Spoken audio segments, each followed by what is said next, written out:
ಎಲ್ಲರಿಗೂ ಕನ್ನಡ ಜನತೆಗೆ ನಿಮ್ಮ ಮನೆ ಮಗ ಡಿ ಕೆ ರಮೇಶ್ ಮಾಡುವ ನಮಸ್ಕಾರಗಳು.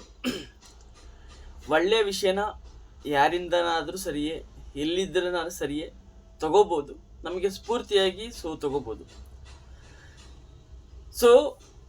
ಒಳ್ಳೆ ಕೆಲಸ ಮಾಡೋದಕ್ಕೆ ಮನುಷ್ಯ ಜಗತ್ತಲ್ಲಿ ನೀವು ಎಲ್ಲಿಂದ ಬೇಕಾದರೂ ಸ್ಫೂರ್ತಿಯಾಗಿ ತೆಗೆದುಕೊಳ್ಳಿ. ಹಾಗಾಗಿ ನಮ್ಮ ಇಂಡಿಯಾದಲ್ಲೇ, ಅದರಲ್ಲೂ ನಮ್ಮ ತಮಿಳುನಾಡಲ್ಲಿ ದಳಪತಿ ವಿಜಯ್ ಅವರು ಬಹಳ CM ಆದಮೇಲೆ ಅತ್ಯುತ್ತಮವಾದಂಥ ಒಳ್ಳೆ ಕೆಲಸಗಳನ್ನ ಮಾಡ್ತಾ ಇದ್ದಾರೆ. ರಾಮರಾಜ್ಯ ಅಂದರೆ ಇದರ ಅರ್ಥ ಏನಂದರೆ, ಪ್ರತಿಯೊಬ್ಬ ವ್ಯಕ್ತಿಗೂ ಒಂದೇ ಥರದ ನ್ಯಾಯ ಸಿಗಬೇಕು. ಓಕೆ, ಯಾವುದೇ ಆತಂಕವಿಲ್ಲದೆ, ಯಾವುದೇ ಭಯವಿಲ್ಲದೆ, ಓಕೆನಾ, ಎಲ್ಲರನ್ನೂ ಸರಿಸಮನಾಗಿ ನೋಡುವಂಥದ್ದೇ ನಿಜವಾದಂಥ ರಾಮರಾಜ್ಯ. ಇದ್ರ ಬಗ್ಗೆ ಹೇಳ್ತಾ ಹೋಯ್ತು ಅಂದರೆ ತುಂಬ ಆಗುತ್ತೆ. ಹಾಗಾಗಿ ಒಂದು ಉತ್ತಮವಾದಂಥ ಸಮಾಜವನ್ನು ಕಟ್ಟುವುದರಲ್ಲಿ ಒಂದು ಒಳ್ಳೆಯ ಹೆಜ್ಜೆನ ಇಟ್ಟಿದ್ದಾರೆ ದಳಪತಿ ವಿಜಯ್ ಅವರು.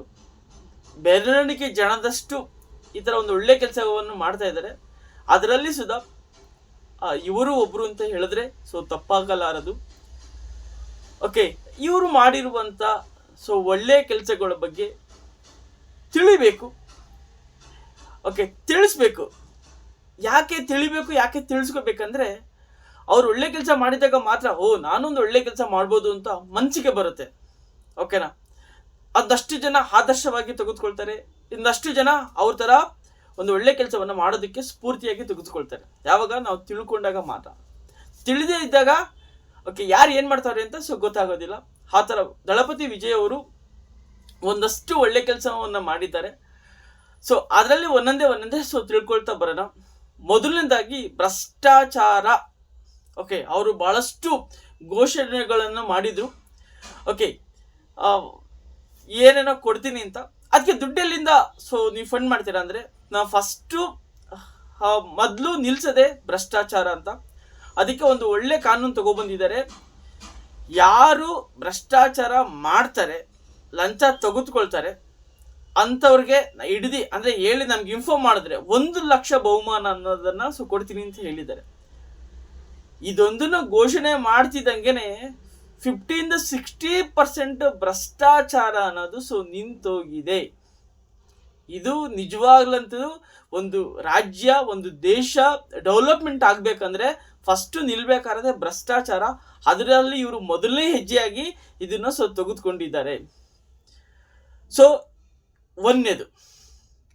ಎರಡನೇ ಪಾಯಿಂಟು, ಓಕೆ, ಯಾರೋ ಒಬ್ರು MLA, ಅವರದೇ ಪಕ್ಷದ MLA 1 ಲಕ್ಷ ರೂಪಾಯಿ ಬೇಡಿಕೆ ಇಟ್ಟಂತೆ. ಅದ ತಿಳಿದ ತಕ್ಷಣವೇ ಅವ್ರನ್ನ ಡಿಸ್ಮಿಸ್ ಮಾಡಿದ್ದಾರೆ. ಇದು ಎರಡನೆಯದು. ಮೂರನೆಯದು, ಓಕೆ, ಎಲ್ಲ ಪೊಲೀಸ್ ಸ್ಟೇಷನ್ನಲ್ಲಿ ಇವಾಗ ಎಷ್ಟೋ ಜನ ನ್ಯಾಯ ಕೇಳ್ಕೊಂಡು ಹೋಗ್ತಾರೆ. ಓಕೆ, ನ್ಯಾಯ ಸರಿಯಾಗಿ ರಿಪೋರ್ಟ್ ಮಾಡ್ಕೊಳ್ಳೋದಿಲ್ಲ. ಓಕೆ, ಎಲ್ಲ ಕಡೆ ಕೆಲವೊಂದು ಕಡೆ ಕ್ಯಾಮ್ರಾ ಇಕ್ಕಿರ್ತಾರೆ. ಇವ್ರೇನು ಮಾಡಿದ್ರು, ಇಡೀ ಪೊಲೀಸ್ ಸ್ಟೇಷನ್ದು ಎಲ್ಲ ಕಡೆ ಕ್ಯಾಮ್ರಾನ ಫಿಕ್ಸ್ ಮಾಡಿ ಡೈರೆಕ್ಟ್ CM ವಿಜಯ್ ಆಫೀಸರಲ್ಲೇ ಅದನ್ನು ಮಾನಿಟ್ರ್ ಮಾಡ್ತಾ ಇದ್ದಾರೆ. ಅಂದರೆ ಯಾರೇ ಒಬ್ಬ ವ್ಯಕ್ತಿ ಹೋದ್ರೂ ಅವ್ರಿಗೆ ನ್ಯಾಯ ಸಿಗಬೇಕು ಅನ್ನೋದನ್ನು ಇವರು ಪಾಲನೆಯನ್ನು ಮಾಡಿದ್ದಾರೆ. ಮೂರನೇದು. ನಾಲ್ಕನೇದು, ಇವರು CM ಆಗೋಕ್ಕಿಂತ ಮುಂಚೆ ಒಂದು ಪ್ರೋಗ್ರಾಮ್ ಮಾಡಿರ್ತಾರೆ.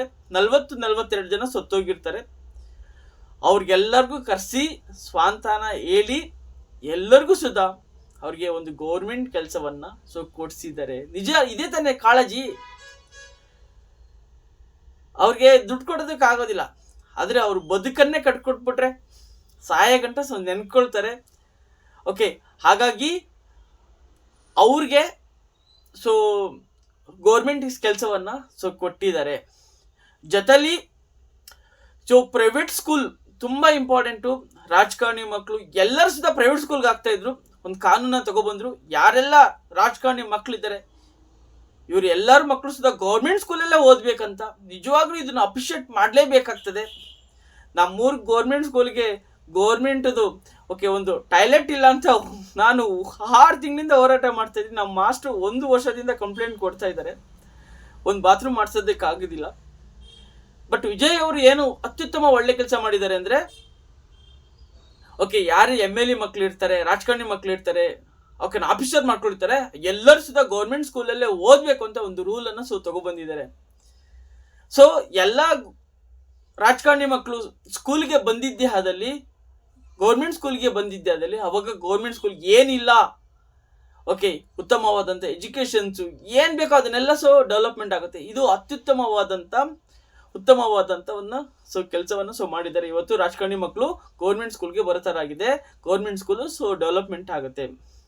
ಮತ್ತೆ ಜೊತೆಗೆ ಖಾಸಗಿ ವ್ಯಕ್ತಿಗಳು ಪ್ರೈವೇಟ್ ಸ್ಕೂಲಲ್ಲಿ ಎಷ್ಟು ಫೀಸ್ ಕಟ್ಟಬೇಕು ಅಂತ ಗೊತ್ತಿರಲಿಲ್ಲ, ಎಷ್ಟು ಬಾಯಿ ಬಂದಂಗೆ ಹೇಳ್ತಾ ಇದ್ರು.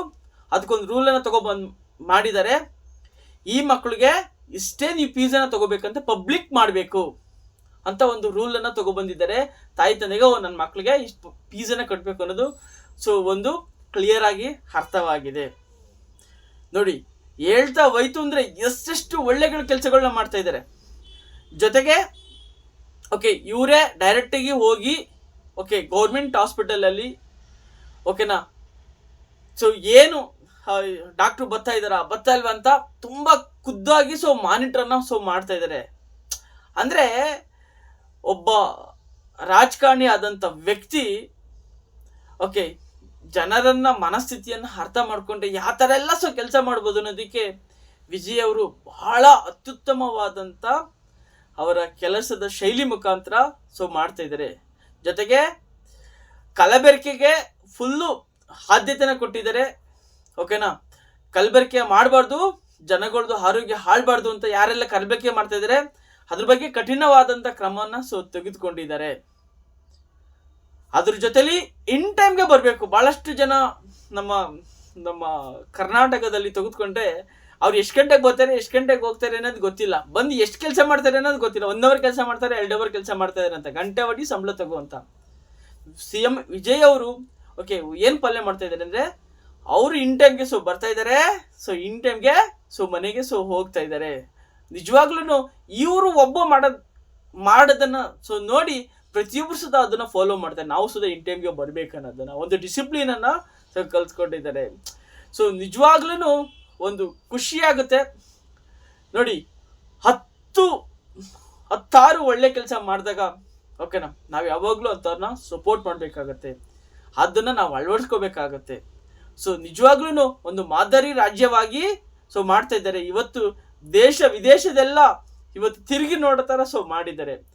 ಓಕೆ ಅವ್ರು CM ಆಗೋಕ್ಕಿಂತ ಮುಂಚೆ ಅವ್ರು ಏನು ಮಾಡ್ತಾರೆ, ಓಕೆನಾ, ಅವ್ರಿಗೇನು ಅನುಭವ ಇದೆ ಅಂತ ನಮ್ಮ DK ಶಿವಕುಮಾರ್ ಅವರು, ನಮ್ಮ ಸಿದ್ದರಾಮಯ್ಯ ಅವರು ತುಂಬ ವ್ಯಂಗ್ಯ ಮಾಡಿದರು.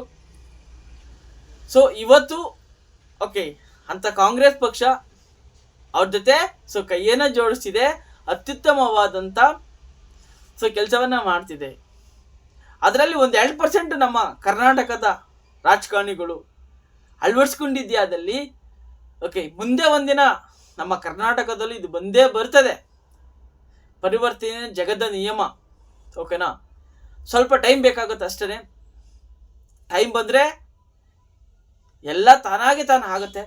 ಹಾಗಾಗಿ ಇಲ್ಲಿ ಯಾರು ಪರಿವರ್ತನೆ ಆಗಬೇಕಂದ್ರೆ, ಮೊದಲು ಪರಿವರ್ತನೆ ಆಗಬೇಕಾದ್ರೆ ನಾವುಗಳು ಪರಿವರ್ತನೆ ಆಗಿದ್ದೇ ಆದಲ್ಲಿ ಓಕೆ ಜಗತ್ತು ಪರಿವರ್ತನೆ ಆಗುತ್ತೆ.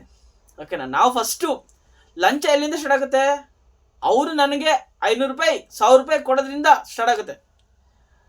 ನಾನು 1 ಕೋಟಿ 2 ಕೋಟಿ 10 ಕೋಟಿ 50 ಕೋಟಿ 100 ಕೋಟಿ ನಾನು ಹಾಕಿ ಬಂಡವಾಳ ಹಾಕಿ ಬಂದಿದ್ದೀನಪ್ಪ ಅಂತ ನಾವು ಲಂಚನೇ ಇಸ್ಕೊಳ್ಳಿಲ್ಲ ಅಂದರೆ ಕಾಮನ್ ಮ್ಯಾನ್ ನಮ್ಗೆ ನಿನ್ನ ದುಡ್ಡು ಬೇಡಪ್ಪ, ಅವ್ರು ಕೂಡ 500 ರೂಪಾಯಿ 1000 ರೂಪಾಯಿಂದ ನಾವು ಜೀವನ ಮಾಡ್ತಾ ಇದ್ದೀವ. ನಾವುಗಳು ಲಂಚ ಇಸ್ಕೊಳ್ದೇನೆ ಒಳ್ಳೆ ವ್ಯಕ್ತಿನ ಆಯ್ಕೆ ಮಾಡಿದ್ದೆ ಆದಲ್ಲಿ ಖಂಡಿತವಾಗಿಯೂ ನಮ್ಮ ಕರ್ನಾಟಕದಲ್ಲಿ ಉತ್ತಮ ಆಡಳಿತ ಬಂದೇ ಬರ್ತದೆ. ಬಟ್ ಯಾರು ಪರಿವರ್ತನೆ ಆಗಬೇಕಂದ್ರೆ ನಾವುಗಳು ಮತ್ತು ನೀವುಗಳು ಪರಿವರ್ತನೆ ಆಗಬೇಕು. ಪರಿವರ್ತನೆ ಆಗಿದ್ದೇ ಆದಲ್ಲಿ ಖಂಡಿತವಾಗಿಯೂ ನಮ್ಮ ರಾಜ್ಯದಲ್ಲೂ ಸುಧಾ ಈ ಥರ ಒಂದು ಅತ್ಯುತ್ತಮವಾದಂಥ ಆಡಳಿತ ಬಂದೇ ಬರ್ತದೆ. ಕ್ರೈಮ್ಗಳು ನಿಂತವೆ, ಜನಸಾಮಾನ್ಯರಿಗೆ ನ್ಯಾಯ ಸಿಗುತ್ತೆ. ಓಕೆ, ಇಲ್ಲಿ ಯಾರು ಪರಿವರ್ತನೆ ಆಗಬೇಕಂದ್ರೆ ರಾಜಕಾರಣಿಗಳನ್ನ ಪರಿವರ್ತನೆ ಮಾಡಬೇಡಿ, ಅದು ಪರಿವರ್ತನೆ ಆಗೋದಿಲ್ಲ. ಯಾಕಂದರೆ ಅವ್ರು ಬಂದಿರೋದೇ ದುಡ್ಡು ಮಾಡೋದಕ್ಕೋಸ್ಕರ. ಅವ್ರು ಪರಿವರ್ತನೆ ಆಗೋದಲ್ಲ, ನಾವುಗಳು ಪರಿವರ್ತನೆ ಆಗಬೇಕು. ಜನಸಾಮಾನ್ಯರು, ದಳಪತಿ ವಿಜಯ್ ಅವರು ಅವ್ರ ಕಾರ್ ಡ್ರೈವರ್ ಮಗನ್ನ ನಿಲ್ಲಿಸಿ ಇವತ್ತು ಗೆಲ್ಸಿದ್ದಾರೆ. ಓಕೆ, ಇಲ್ಲಿ ಯಾರು ಬೇಕಾದ್ರೂ ನಿಂತ್ಕೋಬೋದು, ಪ್ರಜಾಪ್ರಭುತ್ವ, ನೀವು ನಿಂತ್ಕೋಬೋದು, ನಿಮ್ಮಲ್ಲಿ ಸಾಮರ್ಥ್ಯ ಇದ್ದರೆ ನಿಂತ್ಕೊಳ್ಳಿ. ಉಪೇಂದ್ರ ಅವರು ಅತ್ಯುತ್ತಮವಾದಂಥ ಒಂದು ಪಾರ್ಟಿಯನ್ನು ಕಟ್ತಾ ಇದ್ದಾರೆ. ಖಂಡಿತವಾಗಿಯೂ ಇವತ್ತು ಬಹಳಷ್ಟು ಜನ ಪರಿವರ್ತನೆ ಆಗ್ತಾ ಇದ್ದಾರೆ. ನಾವುಗಳು ನೀವುಗಳು ಪರಿವರ್ತನೆ ಆಗಿ ಈ ಥರ ಉತ್ತಮವಾದಂಥ ಪ್ರಜಾಕೀಯ ಪಕ್ಷಕ್ಕೆ ಓಟ್ ಹಾಕೋಣ. ಉತ್ತಮವಾದಂಥ ಯಾವುದೇ ಥರದ್ದು ಕ್ರಿಮಿನಲ್ ಬ್ಯಾಕ್ಗ್ರೌಂಡ್ ಇಲ್ಲದಂಥ ವ್ಯಕ್ತಿಗೆ ನಾವು ಓಟ್ಗಳು ಹಾಕೋಣ. ಅವರು ನಮ್ಮ ನಾಯಕರಲ್ಲ, ನಮ್ಮ ಸೇವಕರು. ನಮ್ಮ ತೆರಿಗೆ ದುಡ್ಡಲ್ಲಿ ರಾಜಕಾರಣಿಗಳು ಓಕೆನಾ ರಾಜಕಾರಣ ಮಾಡ್ತಾರೆ. ನಮ್ಮದೇ ದುಡ್ಡು, ಬೇರೆ ಯಾರ್ದು ದುಡ್ಡಲ್ಲ. ಅವ್ರ ಮನೆಯಿಂದ ಏನು ₹1 ತಗೋಬರಲ್ಲ. ಇದನ್ನು ಅರ್ಥ ಮಾಡ್ಕೊಬೇಕು. ಉತ್ತಮವಾದಂಥ ವ್ಯಕ್ತಿನ ಆಯ್ಕೆ ಮಾಡಿದ್ದೆ ಆದಲ್ಲಿ ನಮ್ಮ ಕರ್ನಾಟಕದಲ್ಲೂ ಸುಧಾ ಉತ್ತಮವಾದಂಥ ಆಡಳಿತ ಬರುತ್ತೆ. ವಿಜಯ್ ಅವರ ಒಂದು ಅತ್ಯುತ್ತಮವಾದ ಕೆಲಸವನ್ನು ನಾವು ಸ್ಫೂರ್ತಿಯಾಗಿ ತೆಗೆದುಕೊಳ್ಳೋಣ. ಮುಂದೆ ಒಂದು ದಿವಸ ಓಕೆ ಉತ್ತಮವಾದಂಥ ವ್ಯಕ್ತಿನ ಆಯ್ಕೆ ಮಾಡ್ಕೊಳ್ಳೋಣ ಅಂತ ಹೇಳ್ತಾ, ವಿಷಯ ಚೆನ್ನಾಗಿದ್ದರೆ ಸಬ್ಸ್ಕ್ರೈಬ್ ಮಾಡ್ಕೊಳ್ಳಿ, ಸಪೋರ್ಟ್ ಮಾಡಿ, 4 ಜನಕ್ಕೆ ಶೇರ್ ಮಾಡಿ. ನನ್ನ ಉದ್ದೇಶ ಇಷ್ಟೇ, ನಾನು ಬದಲಾವಣೆ ಆಗಬೇಕು.